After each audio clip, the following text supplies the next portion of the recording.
Vini Rodrigo আর এমবাপ্পের গোলে কাতালুনিয়ান club স্পানিওলকে এক হালি দিয়ে দিল আলা মাদ্রিদ।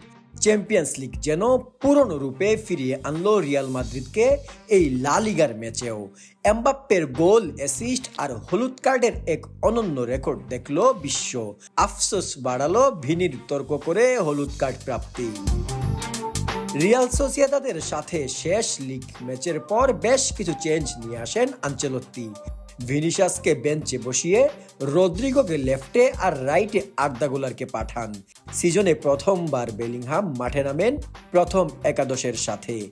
নতুন এই একাদশ নিয়ে দুর্দান্ত প্রতাপে শুরু থেকেই আক্রমণে ঝাঁপিয়ে পড়ে রিয়াল মাদ্রিদ। আজকের প্রথমার্ধের স্কোরবোর্ড দেখে আপনি বুঝতে পারবেন না যে রিয়াল মাদ্রিদ আসলে কতটা ভালো এবং অ্যাগ্রেসিভ ভাবে খেলেছে প্রথম থেকেই।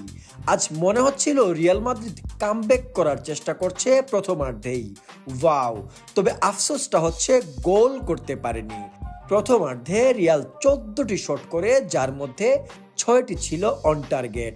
এমবাপ্পে একটি গোল মিস করেছে, যদি সেটা করতে পারতো তাহলে দেখার মতোই হতো। এরপর আসে আর্দা গোলারের কথা। আর কি বলবো, অসাধারণ একটা খেলোয়াড় ভাই।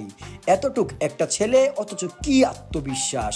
তবে জুট কি পরিমাণ ডেডিকেটেড খেলোয়াড় রিয়াল মাদ্রিদের জন্য, সেটা আসলে অসাধারণ। সবশেষ আসে রদ্রিগো ভাই। সে যতবার লেফটে শুরু করে ততবারই সুন্দর খেলা উপহার দেয়।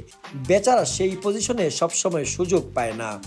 কিন্তু দ্বিতীয়ার্ধের শুরুতেই কর্তুয়ার ভুলে নিজেদের জালেই বল জড়িয়ে দেয় রিয়াল মাদ্রিদ।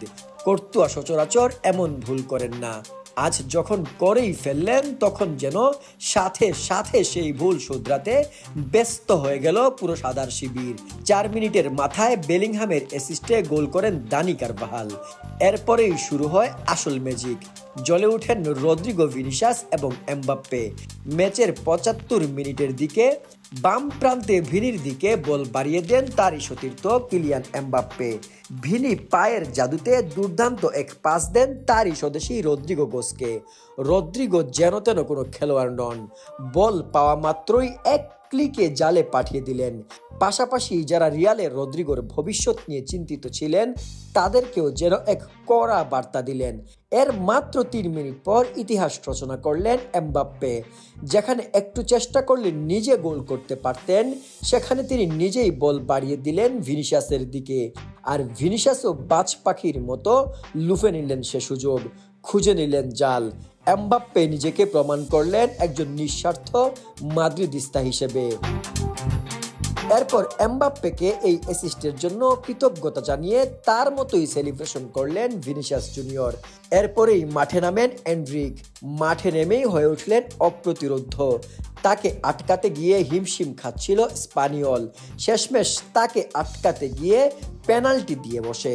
আর সেখান থেকে গোল করে মাদ্রিদের হয়ে এক ম্যাচে স্কোর এবং অ্যাসিস্টের তালিকায় নাম লেখান কিলিয়ান এমবাপ্পে। পাশাপাশি নাম লিখান প্রথম হলুদ কার্ডেও। কিন্তু এরপরেও থামেন না এন্ড্রিক। এরপরে দুর্দান্ত বুলেট গতির শট, বারের অল্প একটু উপর দিয়ে বিজলির মতো উড়ে না গেলে তিনিও হয়তো পেয়ে যেতেন এক গোল। সব মিলিয়ে অসাধারণ খেলেছে মাদ্রিদ। ইঙ্গিত দিয়েছে ফর্মে ফেরার। কি মনে করেন, এই মাদ্রিদ কি পারবে বার্সেলোনাকে টপকে লা লিগার টপে যেতে?